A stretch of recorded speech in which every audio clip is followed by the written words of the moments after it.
Well, I like to say that Fred was craft beer's muse. You know, he was always there, and I always think of him as like the angel on everybody's shoulder, talking to everybody about what's going on in his just, you know, sweetest way. He was such a sweet man, and he would always, you know, say things like, "Oh, you know, I'm really looking forward to what you're trying next," or, you know, being very positive with people about what they were doing, and encouraging everybody so much.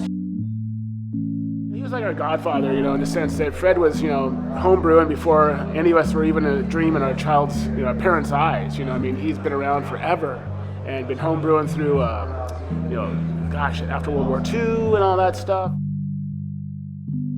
Fred really, I mean, he meant the world to the craft beer scene here. If without Fred, there wouldn't have been the scene. It wouldn't have developed the way that it did. I mean, he was really the pioneer who had that vision to, you know, start writing about these beer styles when nobody else in North America really knew anything about them. And then he was really instrumental in helping folks like the Widmers get started. And, you know, they were brewing alt beer, and so Fred was able to, you know, kind of advise them on stylistic things with that. And then just as other people started out, you know, Adam beer with, you know, Hair of the Dog was something that Fred had done this research on and discovered this ancient style of very, very obscure beer that kind of no one else was doing.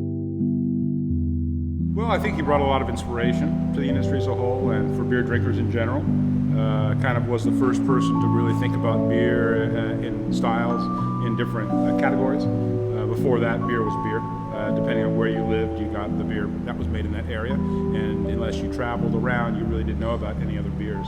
And so he was really the first guy to write about beers in the modern age, shall we say. I think the one thing that really struck me about Fred was his passion.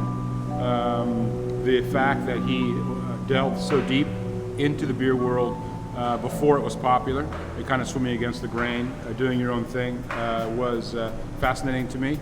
He was such a figure in the craft beer community that it just seemed like he was always around, and everybody kind of knew him without, you know, really knowing him. But I remember when I finally met him was at the Spring Beer and Wine Fest one year, and he was standing around with a bunch of people congregating around him, and he was you know, sniffing some beer, tasting some beer, and people were talking to him, and he was taking his notes and everything.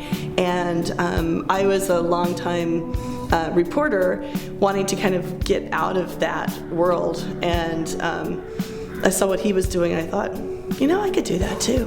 Well, Fred was kind of a goofball in the sense that he was always quick with a dry joke, or very kind of a dry guy, you know. I mean, the jokes were always kind of, you know, not forced, but they're always there, but you always had to think about them after Fred laid on them. I remember at Great American Beer Festival one year I was judging, and he's like, I must go to bed now, I'm judging beer in the morning, I must go drink my red wine. And I'm like, what's this red wine? He's like, yeah, I drink red wine before bed every night, don't you?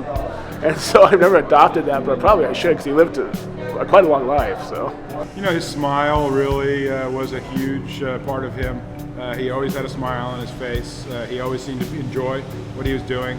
I talked to him quite a few times about how he could be so happy, and he told me he was just happy to be alive.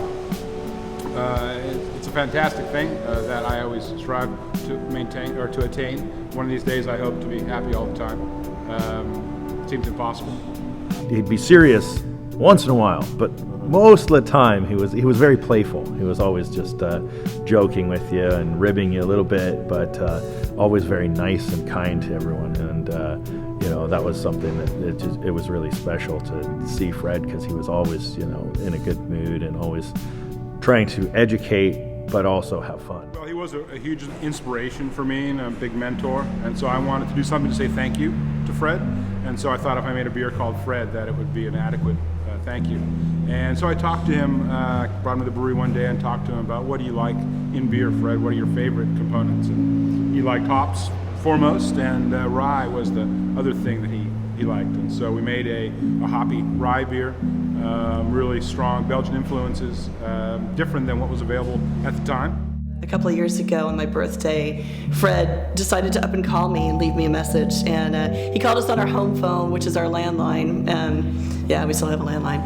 And he left it on our voicemail. And it was just the cutest message. And he just sounded, he was in good health. He sounded good. And he just had that impish sound in his voice, because he can be really honoring when he wants to be. And he just, yeah, it was just the cutest thing. I decided to actually record it from my phone, and I have a copy of it on my cell phone now to keep with me forever, just because it was such a special Fred moment. Lisa, this is Fred. I just wanted to wish you a happy birthday. I can't imagine you're 51. You're too beautiful for that. Anyway, have a nice birthday, and you don't have to call me back. But if you did, I'd answer. Take care.